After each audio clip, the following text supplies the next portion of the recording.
ID parks, residential complex, commercial complex, அப்புறம் factories, industries. அது இல்லாமல் இவங்க என்ன பண்ணுவாங்க, இவங்களும் எல்லா போஸ்ட்டும் வந்து டைரெக்டாக எடுக்க மாட்டாங்க.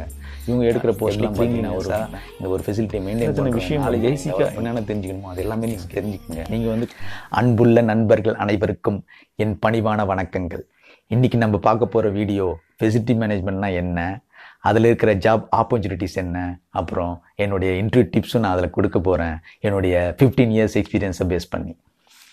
இந்த ஃபெசிலிட்டி மேனேஜ்மெண்ட் அப்படின்றது எங்கெல்லாம் இருக்குது அப்படின்னு பார்த்தீங்கன்னா IT parks, residential complex, commercial complex, அப்புறம் ஃபேக்ட்ரிஸ், இண்டஸ்ட்ரீஸ்லாம் இது இருக்குது.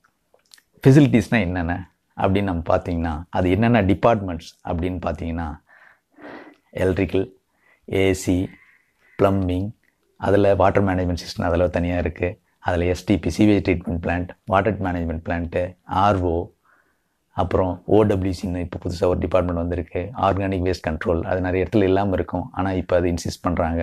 ஸோ வேஸ்ட் மேனேஜ்மெண்ட் அதில் இன்க்ளூட் ஆகிடும்.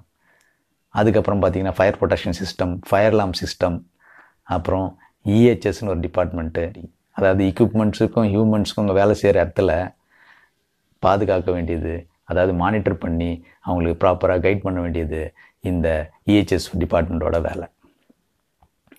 அதுக்கப்புறம் செக்யூரிட்டி டிபார்ட்மெண்ட் இருக்குது, அதுக்கப்புறம் டிரான்ஸ்போர்ட் டிபார்ட்மெண்ட் இருக்குது, ஃபுட் கோர்ட் டிபார்ட்மெண்ட் இருக்குது, அப்புறம் எனர்ஜி மேனேஜ்மெண்ட்னு இப்போ அது ஒரு டிபார்ட்மெண்ட் இன்க்ளூட் பண்ணிக்கிறாங்க பெரிய பெரிய கம்பெனிஸில். ஸோ இது மாதிரி ஏகப்பட்ட சர்வீஸ், என்னென்ன சர்வீஸ் ஒரு ஒரு ஒரு கம்பெனி ஆப்ரேட் பண்ணுறதுக்கு என்ன மாதிரியான சர்வீசஸ்லாம் தேவைப்படும் அப்படின்றது தான் இந்த ஃபெசிலிட்டிஸ்.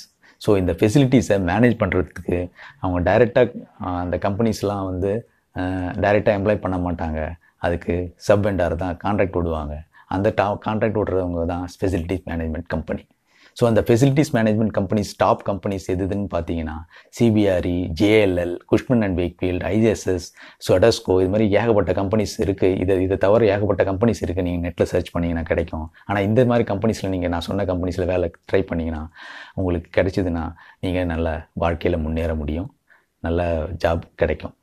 அது இல்லாமல் இவங்க என்ன பண்ணுவாங்க, இவங்களும் எல்லா போஸ்ட்டும் வந்து டைரெக்டாக எடுக்க மாட்டாங்க. இவங்க எடுக்கிற போஸ்ட்லாம் பார்த்தீங்கன்னா ஒரு மேனேஜர், சீனியர் மேனேஜர், அப்புறம் அசிஸ்டன்ட் மேனேஜர், எக்ஸிக்யூட்டிவ் லெவல் வரைக்கும் இவங்க எடுப்பாங்க. அது கீழே இருக்கிற technician, supervisor, down level task team, அதாவது இப்போ எலக்ட்ரிக்கல் எடுத்திங்கன்னா எலக்ட்ரிக்கல் டெக்னீஷியன், டிஜி எடுத்திங்கன்னா டிஜி ஆப்ரேட்டர், அப்புறம் ப்ளம்பரு, அப்புறம் வந்து ஹவுஸ் கீப்பிங்கு ஆளுங்க, அப்புறம் வந்து நிறைய இந்த மாதிரி டெக்னீஷியன் லோவர் லெவல் ஆளுலாம் வந்து டவுன் லெவல் டீம், அதான் அவங்களெலாம் வந்து சப் வெண்டார்ஸ் கான்ட்ராக்ட் கொடுத்துருவாங்க. இது மாதிரி சப் வெண்டார்ஸும் நிறைய பேர் இருக்காங்க. அந்த மாதிரி கம்பெனிஸும் அது மாதிரி ஆஃபின்கான்ஸ், A to Z மாதிரி நிறைய கம்பெனிஸ் இருக்குது.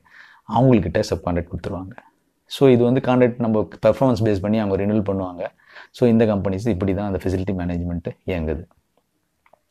இந்த சர்வீசஸை நம்ம வந்து எந்த அளவுக்கு ஸ்கில் டெவலப் பண்ணுறோமோ அதுக்கேற்ற மாதிரி நீங்கள் வாழ்க்கையில் முன்னேறினே வரலாம். சரி, இது வந்து எப்படி நம்மளுக்கு இன்டர்வியூ ஆப்பர்ச்சுனிட்டிஸ் இருக்கான்னு கேட்டால் ஏகப்பட்ட ஆப்பர்ச்சுனிட்டிஸ் இருக்குது.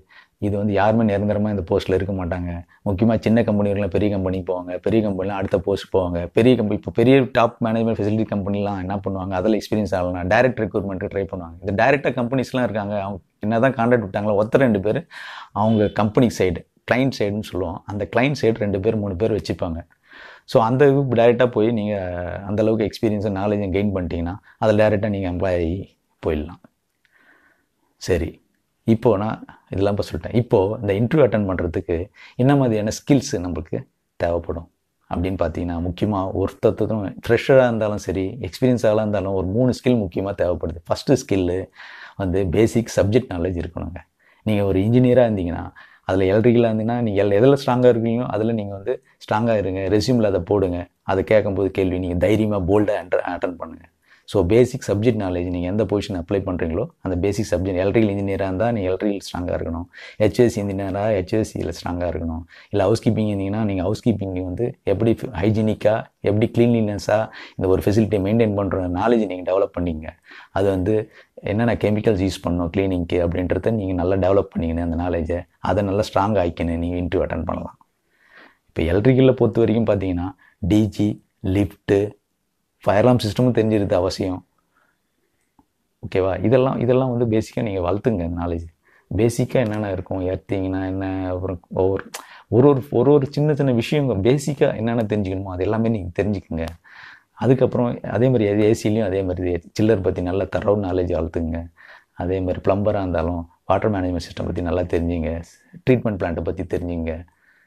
எஸ்டிபியும் டபிள்யூடிபிலாம் ரொம்ப முக்கியமானது தேவை. ஏன்னா நீங்கள் இன்றைக்கி ட்ரீட்மெண்ட் பண்ணாமல் நிறைய தண்ணி வந்து வேஸ்ட்டாக சாயிலில் போகிறது, அது வந்து கவர்மெண்ட் ரொம்ப வாட்ச் பண்ணின்னு இருக்காங்க.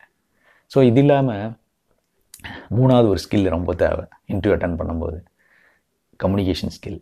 நீங்கள் வந்து கம்யூனிகேஷன் ஸ்கில்லு கண்டிப்பாக இங்கிலீஷ் நாலேஜ் தேவை, இல்லைன்னு சொல்ல. இந்த மாதிரி ஃபெசிலிட்டி மேனேஜ்மெண்ட் கம்பெனியில் வேலை செய்யும்போது, ஏன்னா நிறைய எம்என்சி கம்பெனிஸு நிறைய இருக்கும்போது இங்கிலீஷ் கண்டிப்பாக தேவை. ஏன்னா நீங்கள் report, daily report, weekly report, monthly report, email அனுப்புறது, கம்ப்ளைண்ட்ஸ்லாம் வந்து வர்றதெல்லாம் நம்ம கம்ப்ளைண்ட் வரும் இல்லையா, அந்த கம்ப்ளைண்ட் எல்லாமே இங்கிலீஷ்லாம் இருக்கும். நீங்கள் இமெயில் அது ரெஸ்பாண்ட் பண்ண வேண்டியிருக்கும்.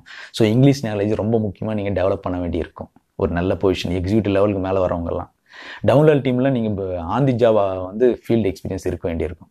எலக்ட்ரீஷியனாக போனால், ஹெச்எஸ்சியாக போனாலாம் நீங்கள் ஆன் த ஃபீல்டு ஒரு மிஷின் ஆப்ரேட் பண்ணுற அளவுக்கு சில்லரோ டிஜியோ இல்லை வந்து எந்த ஹெச்டி எலக்ட்ரிக்கல் பேனல்ஸு இல்லை எஸ்டி எக்யூப்மெண்ட்ஸு, பிரேக்கர்ஸு, இதெல்லாம் ஆப்ரேட் பண்ணுறதுக்கான நாலேஜ் உங்களுக்கு நல்லா தெரிஞ்சிருக்கணும். அப்போ தான் சேஃப்டியாக நீங்கள் ஒர்க் பண்ண முடியும். இது வந்து டவுன்லெவல் டீம். ஆனால் ஹையர் லெவல் டீம் எக்ஸிக்யூட்டிவ் லெவலுக்கு மேலே போகும்போது நீங்கள் மேனேஜ் பண்ணுற ஸ்கில் ரொம்ப டெவலப் பண்ணிக்கணும். அதில் முக்கியமாக இந்த எம்எஸ் ஆஃபீஸ், அதான் கம்ப்யூட்டர் சிஸ்டம் ரிப்போர்ட்டுக்காக தேவைப்படுது. 2வது பேசிக்ஸ் சப்ஜெக்ட் நாலேஜ் தேவை. அப்போ தான் உங்களால் வந்து கைட் பண்ண முடியும் உங்கள் டவுன்லெவல் டீமை. மேலே இருக்கிறவங்களுக்கும் நீங்கள் எக்ஸ்பிளைன் பண்ண முடியும் எந்த பிரச்சனையும் இருந்தாலும். இல்லை நீங்கள் ஒரு ரெக்கமெண்டேஷன் கொடுக்குறீங்கன்னா கூட நீங்கள் வந்து அது உங்களுக்கு நாலேஜ் தெரிஞ்சால் தான் நீங்கள் ஸ்ட்ராங்காக அதை பேசி அவங்கள அந்த அப்ரூவல் வாங்க முடியும். ஸோ இது வந்து 2வது நாலேஜ். 3வது நாலேஜ் கம்யூனிகேஷன் வந்து நீங்கள் எப்படி கன்வே பண்ணுறீங்கன்னு தான் முக்கியம். இன்டர்வியூலையும் சரி, நார்மலாக டெய்லி உங்களை ஆப்ரேஷன்லேயும் சரி, கம்யூனிகேஷன் ரொம்ப முக்கியம். இங்கிலீஷ் தெரிஞ்சால் பெட்ரு. இப்படி இருந்தாலும் நீங்கள் டெவலப் பண்ணி ஆகணும் நீங்கள் ஹையர் பொசிஷன் போகிறதுக்கு. ஆனால் இன்டர்வியூ அட்டன் பண்ணும்போது நீ இங்கிலீஷ் தெரியலனா கவலைப்படாதீங்க. அட்லீஸ்ட் தமிழ்லையாவது நீங்கள் எக்ஸ்பிளைன் பண்ணுங்கள், தைரியமாக சொல்லுங்கள். அப்போ தான் இன்டர்வியூ மேலே ஒரு கான்ஃபிடென்ட் வரும். ஸோ இன்டர்வியூ 4வதாக ஒன்று இருக்குது. அது என்னதுன்னா, நீங்கள் போல்டாக அட்டன் பண்ணணும். தெரியுதோ தெரியலையோ போல்டாக சொல்லுங்கள் பதில. தெரியலன்னு சொல்லுங்கள். தெரிஞ்சது நல்லா ஸ்ட்ராங்காக சொல்லுங்கள். புரிகிற மாதிரி சொல்லுங்கள். கண்டிப்பாக அவங்களுக்கு வேலை கண்டிப்பாக கிடைக்கும். இதில் ஜாப் ஆப்பர்ச்சுனிட்டிஸ் நிறையவே இருக்குது. நம்ம அடுத்தடுத்த வீடியோவில் இன்னும் நிறைய விஷயங்களை கண்டிப்பாக நான் ஷேர் பண்ணுறேன். இன்னும் நாலேஜ் ஷேர் பண்ணலாம். நன்றி, வணக்கம். உங்களுக்கு இந்த வீடியோ பிடிச்சிருந்தா லைக் பண்ணுங்கள், ஷேர் பண்ணுங்கள், சப்ஸ்கிரைப் பண்ணுங்கள்.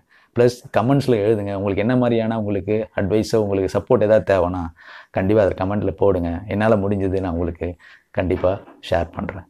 நன்றி, வணக்கம்.